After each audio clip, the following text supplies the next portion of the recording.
প্রতীক্ষা করছো, অপেক্ষা করছো যে কখন কিয়ামত সংঘটিত হয়ে যাবে, কখন তোমাদের বিচারালয় প্রতিষ্ঠা হবে, কখন আমি তোমাদের সম্মুখে অবস্থাপিত হব।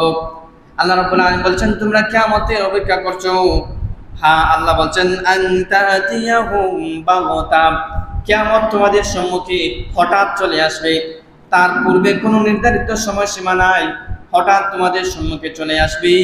অতএব তোমরা সব সময়, সর্ব অবস্থায়, সব মুহূর্তে তোমরা কিয়ামতের প্রস্তুতি নিয়ে নিজেদের আমলগুলোকে সুচারিতভাবে রাখো। সুবহানাল্লাহ। ওয়া হুম লা ইয়াশউরুন, যাদের উপর কিয়ামত সংঘটিত হবে, যাদের উপর কিয়ামত বাস্তবায়ন হবে, তারা টেরই পাবে না, তারা পূর্বে কোনো লক্ষণ নির্দেশনা জানতে পারবে না যে কিয়ামত আসছে বা আসবে।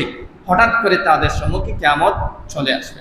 তাহলে আমরা এই আয়াতের মাধ্যমে দুনিয়া বা আখিরাতের পরীক্ষার মধ্যে পার্থক্য মৌলিক এটা পেলাম যে দুনিয়ার জীবন ইন্টারভিউ বলেন, দুনিয়ার পরীক্ষার সময়সূচি বলেন, দুনিয়ার অন্যান্য জিনিসগুলো বলেন,